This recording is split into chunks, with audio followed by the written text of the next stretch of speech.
നമ്മളെ മദ്രസയിലെ ഉസ്താദ്മാർക്കൊക്കെ ഇപ്പൊ എത്ര ശമ്പളം?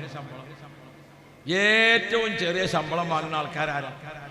മദ്രസയിലെ ഉസ്താദ്മാർ.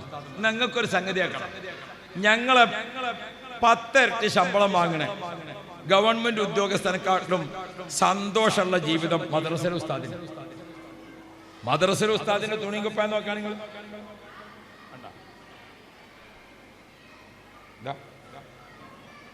കുപ്പായം ദുബായിൻ്റെ, തലീക്കെട്ട് ദുബായിൻ്റെ, ഇതിനുള്ള തൊപ്പി ദുബായിൻ്റെ. നിനക്ക് ബനിയെ മാത്രമേ ഉള്ളൂ ഇന്ത്യൻ്റെത്. ചെറിയ ശമ്പളത്തിന് ജോലി ചെയ്യണ ഞങ്ങളെ ഉസ്താദന്മാർക്ക് എന്താ കാരണം? മുത്ത് നബിന്റെ സ്വലാത്തും സലാമും. അവിടെ മൗലൂദി സ്വലാത്ത് സലാം, ഇവിടെ മൗലൂദി സ്വലാത്ത് സലാം. അള്ളാന്റെ റസൂലിന്റെ സ്വലാത്ത് സലാം ആര് ചെല്ലണോ ഓനിക്ക് അഭിവൃദ്ധിയാണ്, ഓനിക്ക് പുരോഗതിയാണ്. കെട്ടിച്ച പെൺകുട്ടികള്, കെട്ടിച്ചായ ചെമ്മാര് ഓളെ കെട്ടിച്ചോടുത്ത ഒരു സുഖമല്ല. മര്യാദക്ക് മുത്തനബിന്റെ പേരിൽ യാ നബി സലാം ചൊല്ലിയും സുഖം കിട്ടുമല്ലേ എന്ന് അറിയാലോ.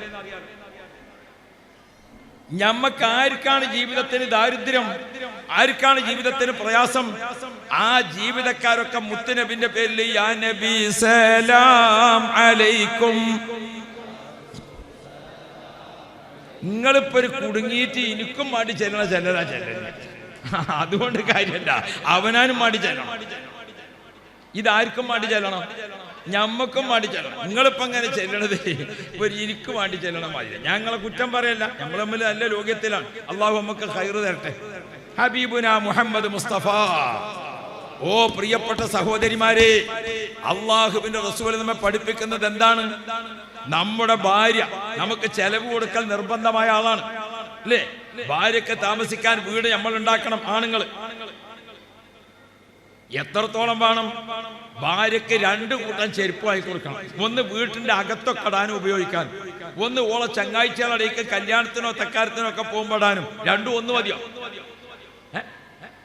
പെരയിലിടാനും പുറത്തു പോകുമ്പോൾ ഒരു ചെരുപ്പ് മതിയോ? ആണുങ്ങൾ ഒറ്റൊന്നും മുണ്ടണില്ലാട്ടാ, നിങ്ങൾക്ക് കിട്ടണ മട്ടം കാണില്ല. ഇനി പറയണ പോലെ തന്നെ എന്താ നിങ്ങൾ ഒരു മൽക്കളെ എഴുതാത്ത മാതിരി ഇങ്ങനെ ആകണുള്ളൂ. ഏതായാലും അള്ളാഹു റഹ്മത്ത് തരട്ടെ. 2 ചെരുപ്പ് പെണ്ണുങ്ങൾക്ക് വേണം. ഒന്നേതാ? ഒന്ന് വീട്ടിന്റെ അകത്തൊക്കെ ഇടുക, ബാത്റൂമിൽ പോകുമ്പോഴേ കുളിക്കുമ്പോഴേ വീട്ടിന്റെ അകത്തൊക്കെ. മറ്റൊന്നേതാ? മറ്റൊന്ന് കുറച്ച് മുന്തിയൊരു ചെരുപ്പ്. അതെന്ത് വേണം? ഓലെപ്പോലത്തെ ചങ്ങാഴ്ചകളുടെ ഇടയ്ക്ക് കല്യാണത്തിനോ സൽക്കാരത്തിനോ, അതല്ലെങ്കിൽ പിന്നെന്താണ് വേറെ പല പരിപാടി ഉണ്ടല്ലോ. എന്ത് പരിപാടി? എന്തെല്ലാം സംഗതി ഉണ്ടോ നിങ്ങൾ? ഇന്നാൾ എൻ്റെ ഒരു മകൻ കല്യാണം കഴിഞ്ഞു. ഓന്റെ കല്യാണം കഴിഞ്ഞപ്പം ഇവര് പറഞ്ഞു പിറ്റേന്ന് ഓല് അടുക്കള കാണാൻ വരുന്നുണ്ട്. ഇവിടെ ഉണ്ടോ? അടുക്കള കാണാൻ വരികയാണ്. അപ്പൊ ഞാൻ ചോദിച്ചു, നിങ്ങൾ പുറപ്പെട്ടോ ചോദിച്ചു. അപ്പൊ എല്ലാവരും എന്നാ ഇവിടെ ഗ്യാസ് അടുപ്പാണ്, ഞാനാണ് കൊടുത്തേക്കാം, കണ്ടിട്ട് കൊണ്ടുവന്നാൽ മതിയോ, ഒരു 4 ദിവസം അവിടെ നിന്നോട്ടെ. അപ്പൊ അതിന് എന്റെ പെണ്ണുങ്ങൾ എന്നെ പിടിച്ചു വെക്കലും എന്താ മനുഷ്യങ്ങൾക്ക് എന്തൊരു വർത്താനായി പറഞ്ഞെന്നൊക്കെ പറഞ്ഞു. അപ്പൊ നമ്മളിപ്പോ ഇത് ഓതിയ കിതാബിലൊന്നും ഇങ്ങനത്തെ ഒന്നും നമ്മൾ ശ്രദ്ധിച്ചിട്ടില്ലല്ലോ. പെണ്ണുങ്ങൾ പറഞ്ഞപ്പോഴാണ് പിന്നെ ഇതിന്റെ സംഗതിയൊക്കെ അറിയുന്നത്. അള്ളാഹു നമ്മളെ കുടുംബത്തിലൊക്കെ റഹ്മത്ത് തരട്ടെ. അപ്പൊ പെണ്ണുങ്ങൾക്ക് എന്തുണ്ടാകും?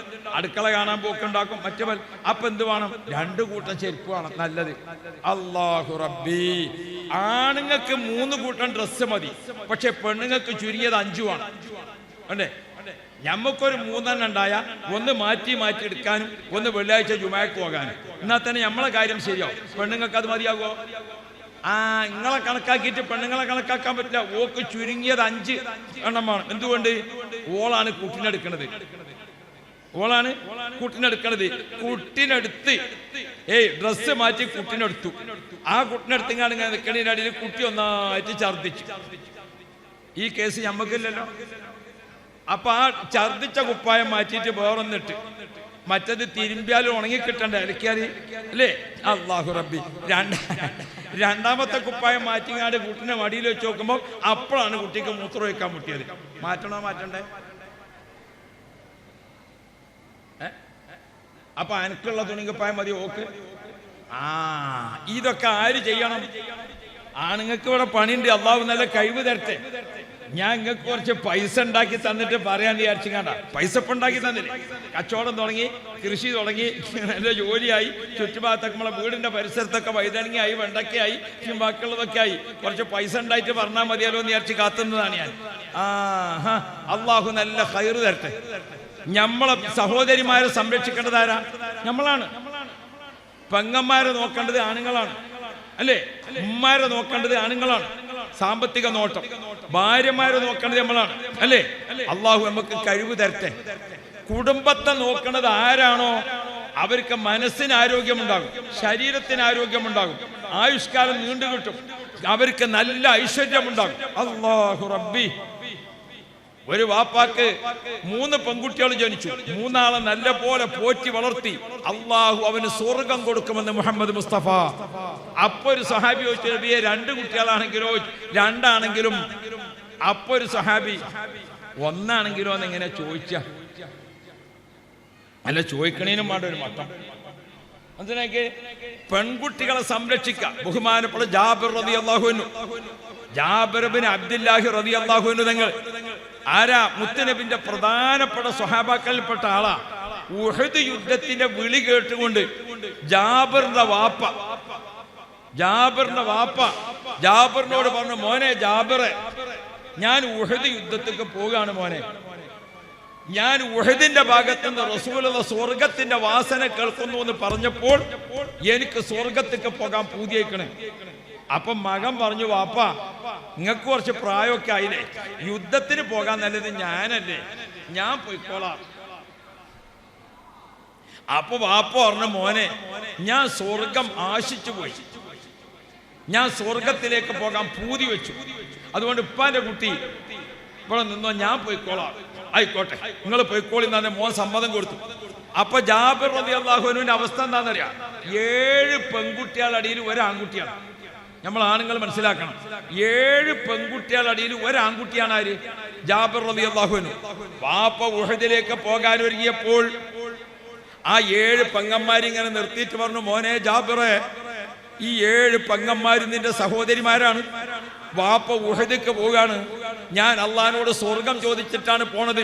ഇപ്പാന്റെ കുട്ടി ഈ പെങ്ങന്മാരൊക്കെ നല്ലോണം നോക്കണം കേട്ടോന്ന് വാപ്പാനിരുന്ന സന്തോഷത്തോടെ പെങ്ങന്മാരെ ഏറ്റെടുത്തു. ജാബിർ റളിയല്ലാഹു അൻഹു, ഞാൻ നോക്കിക്കോളാം. അപ്പൊ വാപ്പ വേറൊരു കാര്യം പറഞ്ഞു, മോനെ ജാബിറെ, നിങ്ങളൊക്കെ ചെറിയ കുട്ടികളാണ്. അങ്ങനെ ഉണ്ടല്ലോ, മക്കളൊക്കെ ചെറിയതാകുമ്പോ അല്ലേ? എൻ്റെ അമ്മാക്കും വാപ്പാക്കും ഞങ്ങൾ 9 മക്കളാണ്. 9 മക്കളാണ്. പഴയ കാലത്ത് അങ്ങനെയാണല്ലോ. ഇപ്പോഴല്ലേ ഈ പെണ്ണുങ്ങൾ പ്രസവിക്കണോ വേണ്ടെന്ന് ആലോചിക്കാൻ തുടങ്ങിയത്, അല്ലേ? അന്ന് നമ്മളെ ഒക്കെ 10 കുട്ടികൾ 15 കുട്ടികളൊക്കെ ഓരോ വരിയിലുണ്ടാവും. നമ്മൾ മക്കൾ ഉണ്ടായിക്കോട്ടെ, അള്ളാഹു തോനെ മക്കളെ തരട്ടെ. നിങ്ങൾ ആമീൻ പറഞ്ഞാൽ മതി, പെണ്ണുങ്ങളും കൂടി പറയണ്ടേ? മക്കളെ കുട്ടികൾ ഉണ്ടായിക്കോട്ടെ, എത്ര മക്കൾ ഉണ്ടാകണോ അതിന്റെ ഗുണം കിട്ടും നമുക്ക്. നമ്മളവിടെ ഒരു ആചാര്യൻ്റെ ചെറിയോനാജി, അയാൾക്ക് 18 മക്കളാണ്. അപ്പൊ എന്താന്നറിയോ, ഒരു ദിവസം രാത്രി കള്ളന്മാര് മതില് ചാടിങ്ങാണ്ട് ചെറിയോനാജിന്റെ മുറ്റത്ത് വന്നു. നോക്കുമ്പോ മുറ്റത്ത് മുഴുവൻ ചെരുപ്പാണ്. മക്കളും പേരക്കുട്ടികളും മരുക്കളും ചെരുപ്പിന് നിറഞ്ഞിട്ട്. അപ്പൊ കള്ളന്മാർ വിചാരിച്ച് ഇതിൻ്റെ ഉള്ളിൽ വല്ല ജനറൽ ബോഡി നടക്കാനാവും. ഓല് തിരിച്ചു പോകാൻ ബേജാറായി. അന്ന് ചെറിയ പേരയും തോന മക്കളുമാണ്. ഇന്ന് വലിയ പേര, കുറച്ച് ആൾക്കാർ, അല്ലേ? ഇപ്പൊ കള്ളന്മാർ നമ്മളെ വലിയ പേരയിൽ വന്നു നോക്കിയാൽ 1.5 ചെരുപ്പാ കാണും. 1.5 ചെരുപ്പാ കാണാം. ഒരു ചെരുപ്പാരുത് പെണ്ണുങ്ങളത്, പിന്നെ ചെറിയ കുട്ടിന്റെ അത് കാണുള്ളൂ. കള്ളന്മാരിപ്പോ പണ്ടത്തെ മാതിരിയൊന്നല്ലല്ലോ. കള്ളന്മാരിപ്പോ വീട്ടിൽ വന്ന ആദ്യം TV ഓണാക്കി, ഫ്രിഡ്ജിൽ വല്ലതും ഉണ്ടോ നോക്കി, ഫ്രിഡ്ജിൽ നിന്ന് ആ ജ്യൂസൊക്കെ എടുത്ത് കുടിച്ച് TV ഒക്കെ ഒന്ന് ഓണാക്കി AC ഒക്കെ റെഡിയാക്കി. അല്ലാഹു റബ്ബി, ബേജാറൊന്നുമില്ല. കാരണം വീട്ടുകാർ ഉണർന്നാലും ഇപ്പൊ ഒരു പെണ്ണല്ലേ ഉണരാനുള്ളത്. അല്ലെങ്കിൽ പിന്നെ നീച്ചടക്കാൻ പറ്റാത്തൊരു വാപ്പയാണ് പിന്നെ ഉണ്ടാകുക, അല്ലേ? വലിയ വീടാന്നല്ലാതെ ഇതൊക്കെ വൃദ്ധസദനങ്ങളാണല്ലോ, അല്ലേ? അപ്പൊ ഇന്നാളൊരു പെരീന്ന് കക്കാനുള്ള സാധനങ്ങളൊക്കെ എടുത്ത് വെച്ചൊക്കെ റെഡിയാക്കി, ഒക്കെ കെട്ടി റെഡിയാക്കി വെച്ചിങ്ങാണ്ട് ഞാൻ വിയർത്തപ്പോ ഒരു റൂം കയറിങ്ങാണ്ട് കള്ളന്മാരെന്ത് ചെയ്ത് നിങ്ങൾ AC ഓണാക്കി.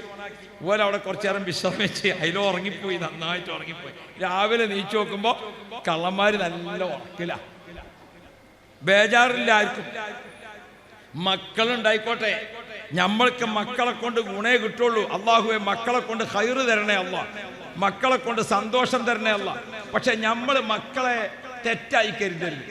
ഇന്ന് ഞാൻ ഈ ബാപ്പാരോടും ഉമ്മാരോടും മക്കളെ വിവരം ചോദിക്കലില്ല. എന്തുകൊണ്ട്? അപ്പാത്തിന് തുടങ്ങി പറയല്, മക്കളെ കാര്യമൊന്നും പറയണ്ട, ഒക്കെ കുരുത്തക്കേടുള്ള സൈസാണ്, പോലെ മുടിയും തലയൊന്നും കാണാതൊക്കെയാ നല്ലത്, മറ്റാ മറിച്ച കുറ്റം പറഞ്ഞുകൊണ്ടാണ് നമ്മൾ തുടങ്ങുന്നത്. ഒരു തലമുറ മുഴുവനും മക്കളെ ശപിക്കല്ലേ.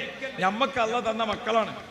പടച്ചോൻ എൻ്റെ കുട്ടിനെ നന്നാക്കണേ, പടച്ചോൻ എൻ്റെ മോളെ നന്നാക്കണേ എന്ന് പറയലല്ലാതെ ഒരു ഉമ്മയും ബാപ്പയും കുട്ടികളെ കുറ്റപ്പെടുത്തി പറയരുത്. മക്കളെ പറ്റിയിട്ട് ദ്വാർക്ക, മക്കളെ നന്നാക്കി തരും അല്ലാഹു തആല.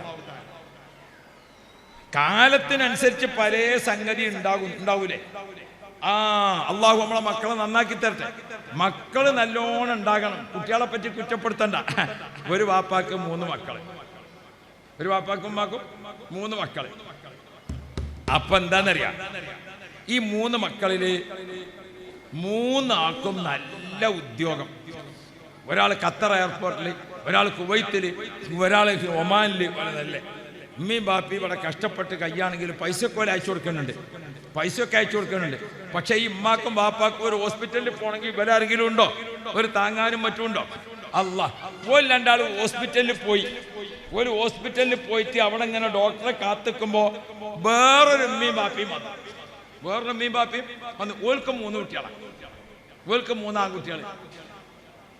2 ആൺകുട്ടികൾ ഉഷാറാ. ഒരാൾ സിംഗപ്പൂരിലും ഒരാൾ വേറെ എവിടെ ഒരു സ്ഥലത്തും. 3-മത്തെ ഒരു ആൺകുട്ടിയുണ്ട്, ഓന് നടക്കാൻ ശരിക്കും വെച്ച. ഓ അങ്ങനെ കാലിന് ലേശം ഒരു ചട്ട ഇങ്ങനെ ഓൻ നടക്കരുത്.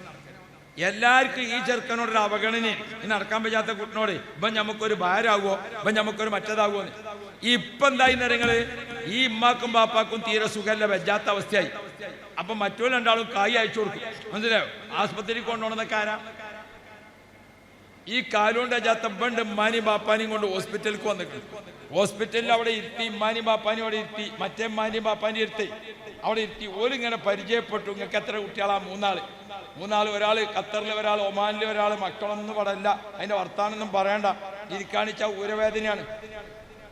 മറ്റേ മീൻ പറഞ്ഞു ഞങ്ങൾക്കും 3 മക്കളാണ്, പക്ഷെ ഒരു കുട്ടി ഇങ്ങനെ കാലുകൊണ്ട് വെച്ചാത്തതിന്റെ ഓനങ്ങൾ കണ്ടില്ലേ. അപ്പൊ ഡോക്ടർ വിളിച്ചു. ഡോക്ടർ വിളിച്ചപ്പോൾ ഈ കാലുകൊണ്ട് വെച്ചാത്ത കുട്ടി വന്നിങ്ങാണ്ട് ഉമ്മാന്റെ കയ്യും പിടിച്ചുകാണ്ട് ഉമ്മാനെയും കൊണ്ട് ഇങ്ങനെ പോകുമ്പോഴാണ് മറ്റേ അമ്മയും ബാപ്പയും പറയണത്, നമ്മളെ 3 എണ്ണത്തിൽ ഒന്നിന്റെ കാര്യം ഇങ്ങനെയാണെങ്കിൽ ഒരു കുട്ടിയെങ്കിലും നമ്മളൊപ്പം ഉണ്ടായില്ല. അതാ പറഞ്ഞത്. നമ്മൾ ആരും അവഗണിക്കലല്ല, പടച്ചോൻ തന്നത് 2 കയ്യും കാട്ടി വാങ്ങണം. പടച്ചോൻ തന്നതിന് 2 കയ്യും, ആണാവാം പെണ്ണാവാം, കണ്ണുള്ളതാകാം ഇല്ലാത്തതാവാം, ബുദ്ധി ഉള്ളതാകാം ഇല്ല. ഞമ്മക്കല്ല തന്ന മക്കളാണ്. പടച്ചോനെ എൻ്റെ കുട്ടികള്, അല്ലാ എൻ്റെ മക്കള്, ആ ഒരു വിചാരമുണ്ടോ? കണ്ടോ നിങ്ങള്? ജാബിർ റളിയല്ലാഹു അൻഹുവിന്റെ വാപ്പ ഉഹദിക്ക് പോവുകയാണ്. ഉഹദിക്കാണ് പോകുമ്പോ പറഞ്ഞു, മോനെ ജാബിറോ, ഈ 7 പെമ്മക്കളെ നോക്കണം കേട്ടോ. ആയിക്കോട്ടപ്പാ, ഞാൻ നോക്കിക്കോളാം. അപ്പൊ വാപ്പ പറഞ്ഞു, മക്കളെ നിങ്ങളൊക്കെ ചെറിയ മക്കളായപ്പോ നിങ്ങളെ പോറ്റാൻ വേണ്ടി ഞാൻ കുറെ പൈസ കടം വാങ്ങിക്കണം. ചെറിയ മക്കളാകുമ്പോ അങ്ങനെയാണല്ലോ. ഞാൻ പറഞ്ഞല്ലോ, ഞങ്ങൾ എത്ര മക്കളാ? എൻ്റെ അമ്മാക്കും ഉപ്പാക്കും ഞങ്ങൾ 9 മക്കളാണ്. ഞാൻ വീട്ടിൽ സെൻട്രൽ ഫോർവേഡാണ്. താഴ്ന്ന് മേലക്കെണ്ണിയാലും 5-മത്തെ ആളാണ്, മേലിന്ന് താഴെക്കെണ്ണിയാലും 5-മത്തെ ആളാണ്. പ്രത്യേക ആനുകൂല്യമൊന്നും കിട്ടാനില്ല. ഈ പോക്ക് ഇങ്ങനെയാണ് പോകാം. അള്ളാഹു ഖൈറ് തരട്ടെ. അപ്പോ ഇരിക്കട്ടെ. അപ്പോ ഈ 7 മക്കളും ആൺകുട്ടി ജാബിറും 8 മക്കളെ പോറ്റാനുള്ള ആ അവസ്ഥയിൽ വാപ്പ കടം വാങ്ങി. ജാബിറെ, എനിക്ക് കുറച്ച് പൈസ കടണ്ട്, ഞാൻ ഷഹീദായാൽ ഞാൻ കടം വീട്ടുമോന്ന് ചോദിച്ചു. ഞാൻ വീട്ടിക്കോളാം വാപ്പ. കടം മൂപ്പര് ആൺകുട്ടി എന്നർക്കുമ്പോൾ കടം ഏറ്റെടുത്തു, പെങ്ങന്മാരെ നോക്കാനും ഏറ്റെടുത്തു. യാ റബ്ബ്, വാപ്പ ഉഹദിൽ പോയി ഷഹീദായി. ഈ 7 പെൺമക്കളാകുന്ന ആ പെങ്ങന്മാരെയും ഈ കടമൊക്കെ പാടെ ഏറ്റെടുത്തിട്ട് ജാബിർ ഇങ്ങനെ കഷ്ടപ്പെട്ട് കുടുംബത്തെ പോറ്റാണ്. അള്ളാഹു നല്ല സന്തോഷം കൊടുക്കും, കുടുംബത്തെ ഒന്ന് നോക്കണം. അങ്ങനെ ഇരിക്കുന്ന സമയത്ത് കുറച്ച് നാൾ കഴിഞ്ഞു. ഒരിക്കൽ നോക്കുമ്പോ നബി തങ്ങൾ വിളിച്ചു ചേർത്ത ഒരു മീറ്റിംഗ്, ഹംറാ ഉൽ അസദിൽ റസൂലുള്ളാഹി വിളിച്ചു ചേർത്ത ഒരു മീറ്റിംഗ്. ആ മീറ്റിംഗ് കഴിഞ്ഞപ്പോ, വിളിച്ചു ചേർത്ത മീറ്റിംഗ് കഴിഞ്ഞു, നബി തങ്ങൾ യോഗം പിരിച്ചുവിട്ട്. അപ്പോ ഒരു സ്വഹാബി വേഗം എഴുന്നേറ്റ് പോകാൻ, ഒട്ടകപ്പുറത്ത് കയറിയിട്ട് വേഗം പോയി. നബി തങ്ങൾ ഇങ്ങനെ പോകുമ്പോൾ മുന്നിൽ ഒരാൾ വേഗം ഒട്ടകത്തിനെ തുളിച്ചു പോണേ. അപ്പം റസൂലുള്ള നോക്കി ആരപ്പ പോണത് ഇത്ര വേഗത്തിൽ. നബി തങ്ങളെ വാഹനം ഒന്ന് സ്പീഡ് കൂട്ടിയിട്ട് ഒപ്പെത്തി. മുന്നിലെത്തിയപ്പോൾ റസൂലുള്ള എന്ത് ചെയ്തു? പുറത്തിങ്ങനെ മുട്ടിയിട്ട്. അപ്പൊ ജാബിർ റളിയല്ലാഹു അൻഹു, അപ്പൊ റസൂലുള്ള ചോദിച്ചു, ജാബിറോ എന്തെത്ര സ്പീഡിൽ പോണു ചോദിച്ചു. അപ്പൊ പറഞ്ഞു, നബിയെ ഞാൻ കുറച്ച് ദിവസം മുമ്പല്ലേ കല്യാണം കഴിച്ചത്, അതുകൊണ്ട് വേഗത്തിൽ യോഗം കഴിഞ്ഞപ്പോ പിന്നെ വേഗം പെരിയിലെത്താന്ന് വിചാരിച്ച് വേഗം പോവുകയാണ്. അപ്പൊ റസൂലുള്ള ചോദിച്ചു, ജാബിറെ നീ കല്യാണം കഴിച്ചത് ഒരു ചെറുപ്പക്കാരത്തി ചെറിയ പെണ്ണിനെയാണോ, ഒരു കന്യകയായ ചെറിയ പെണ്ണിനെയാണോ, അതല്ല കുറച്ച് പക്വതയും പ്രായമൊക്കെ ഉള്ള ഒരു വലിയ പെണ്ണിനെയാണോ കല്യാണം കഴിച്ചത് എന്ന് ചോദിച്ചു. നബിയെ ഞാൻ കുറച്ച് വലിയ പെണ്ണിനെ, ഒരു കുറച്ച് പക്വതയുള്ള പെണ്ണിനാണ് കല്യാണം കഴിച്ചത്. അപ്പൊ റസൂലുള്ളാഹി തങ്ങൾ ചോദിക്കുന്നുണ്ട്, ഹല്ലാ ജാരിയത്തുൻ തുലായിബുഹാവ തുലായിബുക, നിനക്ക് അങ്ങോട്ടും അവൾക്ക് ഇങ്ങോട്ടും കളിച്ചും ചിരിച്ചും രസിച്ചും അങ്ങനെ സന്തോഷിച്ച് വളരാൻ പറ്റിയ രൂപത്തിലുള്ള ഒരു ചെറുപ്പക്കാരി കുട്ടിനെ കെട്ടിക്കൂടെ ഇന്നലെ ഏത് ചോദിച്ചു. ഇത് ഉമ്മത്തിന് പാഠമാകാൻ ചോദിക്കാണ്. അപ്പൊ ജാബിർ റളിയല്ലാഹു അൻഹു പറഞ്ഞു, നബിയേ എന്റെ ഉപ്പ ഉഹദിലേക്ക് പോകുമ്പോ മോനെ ജാബിറെ എന്ന് വിളിച്ചിട്ട് എന്നോട് പറഞ്ഞു, 7 പെങ്ങന്മാരെ നീ നോക്കണമെന്ന്. ഈ 7 പെങ്ങന്മാര് എന്റെ സംരക്ഷണത്തിലാണ്. അവരെ കൂട്ടത്തിലേക്ക് ഞാൻ ചെറിയ ഒരു പെൺകുട്ടിയെ കല്യാണം കഴിച്ചു കൊണ്ടുവന്നാൽ ഞാനും എൻ്റെ ഭാര്യയും തമ്മിലെ കളിയും ചിരിയും രസവുമായിട്ട് ഞാൻ എൻ്റെ പെങ്ങന്മാരെ കാര്യം മറന്നു പോയെങ്കിലോ എന്ന് വിചാരിച്ചിട്ട് നമ്മളെ പെങ്ങന്മാർക്കും കൂടി ഒരു ഉപദേശം കൊടുക്കാനും ഇനിയും കൂടി പറഞ്ഞ് നന്നാക്കാനും അതിനൊക്കെ പറ്റിയ രൂപത്തിൽ ഒരു പ്രായവും പക്വതയൊക്കെ ഉള്ള പെണ്ണിനെയാണ് ഞാൻ കല്യാണം കഴിച്ചത് നബിയേ. കുടുംബത്തെ നോക്കാന്ന് പറഞ്ഞാൽ അതിന് വലിയ സംഗതിയുണ്ട്. അങ്ങനെ നിൽക്കണതിന്റെ അടിയിൽ ജാബിർ റളിയല്ലാഹു അൻഹുവിന്റെ പറമ്പിൽ കുറച്ച് ഈത്തപ്പഴം. ഈത്തപ്പഴമാണല്ലോ അന്നത്തെ നമ്മളെ തെങ്ങിന്റെ മാതിരി. ഓലൊക്കെ തൊടുവിൽ ഏതാണ് ഈത്തപ്പഴം വരാം. ഈത്തപ്പഴം കായ്ച്ചപ്പോ പറിക്കാനായപ്പോ കടക്കാരൊക്കെ വരൽ തുടങ്ങി. ജാബിറിന്റെ അടുത്ത് വന്നിട്ട് ഓരോരോ ആൾക്കാർ പറഞ്ഞു, ജാബിറെ വാപ്പാന്റെ കുറച്ച് കടണ്ടല്ലോ, ഇപ്പൊ ഈത്തപ്പഴമൊക്കെ ആയിക്കൊള്ളോ, കടം വീട്ടാൻ പറ്റൂലേ? ജാബിർ റളിയല്ലാഹു അൻഹു ആയിക്കോട്ടെ ഞാൻ വീട്ടാ. അപ്പൊ വേറൊരാൾ വന്നു, ബാപ്പാന്റെ കടണ്ടല്ലോ, കടം വീട്ടിക്കൂടെ? ആ വീട്ടാ. വേറൊരാൾ വന്നു, ബാപ്പാന്റെ പടച്ചോനെ.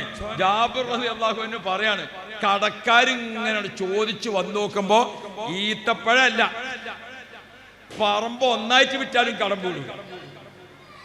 അത്ര കടണ്ട് വാപ്പാൻ. ബഹുമാനപ്പെട്ട ജാബിർ റളിയല്ലാഹു അൻഹു ഈത്തപ്പഴം ഇങ്ങനെ പഴുത്ത് പാകായപ്പോ റസൂലുള്ളാഹിന്റെ അടുത്ത് എന്നിട്ട് പറഞ്ഞു, നബിയേ വാപ്പ ഉഹദിലേക്ക് ഷഹീദാകാൻ വേണ്ടി പോകുമ്പോ 7 പെങ്ങന്മാരി എന്നെ ഏൽപ്പിച്ചു, കുറച്ച് കടണ്ട് മോനെ, അത് ഞാൻ ഏറ്റെടുക്കുകയും ചെയ്തു. ഇപ്പൊ കടക്കാർ വന്ന് ചോദിച്ചുകൊണ്ടിരിക്കുകയാണ്. ഞാനതിന്റെ കടത്തിന്റെ കണക്കൊക്കെ നോക്കുമ്പോൾ ഈത്തപ്പഴം വിറ്റാൽ കടം വീടൂല, ഈത്തപ്പഴം മരം വിറ്റാലും കടം വീടൂല, ഭൂമി മുഴുവനും വിറ്റാലും വീടൂല, അത്ര കടം വാപ്പാക്കുണ്ട്. ഞങ്ങൾ 8 ചെറിയ മക്കളെ വാപ്പ കഷ്ടപ്പെട്ട് പോറ്റിയപ്പോൾ വന്ന കടമാണ് നബിയേ. നബി സല്ലല്ലാഹു അലൈഹി വസല്ലം തങ്ങളെ മനസ്സ് വേദനിച്ചു. നബി തങ്ങൾ പറഞ്ഞു, മോനെ ജാബിറെ ആ പഴങ്ങളൊക്കെ പറിച്ചിട്ട്, ഈത്തപ്പഴം പറിച്ചിട്ട് ഫസ്റ്റ് ക്വാളിറ്റി സെക്കൻഡ് ക്വാളിറ്റി റെഡിയാക്കിയിട്ട് വെച്ചോ, ഞാനാണ് വരാം, എന്നിട്ട് ടൈമ തൊട്ടാ മതിയോ? ജാബിർ റളിയല്ലാഹു അൻഹു ഈത്തപ്പഴമൊക്കെ പറിപ്പിച്ച് നാട്ടിൽ വിൽപ്പന നടത്തേണ്ട സെക്കൻഡ് ക്വാളിറ്റി, പുറത്തേക്ക് കയറ്റിയേക്കേണ്ട ഫസ്റ്റ് ക്വാളിറ്റി, ഇങ്ങനെയാണ് ഈത്തപ്പഴം അവിടെ ഇനം തിരിക്കാം. 2 ഇനം അത് റെഡിയാക്കി 2 കൂമ്പാരം അല്ലെങ്കിൽ 3 കൂമ്പാരാക്കിയിട്ട് അവിടെ വെച്ചു. റസൂലുള്ളാഹിനോട് പോയിട്ട് പറഞ്ഞു, നബിയെ ഈത്തപ്പഴമൊക്കെ പറിച്ചിട്ട് കൂട്ടി വെച്ചിക്കണ്. അള്ളാഹിന്റെ റസൂല് പുറപ്പെട്ടു, ജാബിറിന്റെ വീട്ടിൽ വന്നു. ആ ഈത്തപ്പഴം പറിച്ചു വെച്ചതിന്റെ ചുറ്റുഭാഗത്ത് റസൂലുള്ളാഹി തങ്ങൾ ഇങ്ങനെ നടന്നു. നബി തങ്ങൾ ആ ഈത്തപ്പഴത്തിന്റെ ചുറ്റുഭാഗത്ത് കൂടെ ഒന്നിങ്ങനെ നടന്നിട്ട് റസൂലുള്ളാഹി ബർക്കത്തിന് വേണ്ടി ദുആ ചെയ്തു. നബി തങ്ങൾ ബർക്കത്തിന് വേണ്ടി ദുആ ചെയ്തു.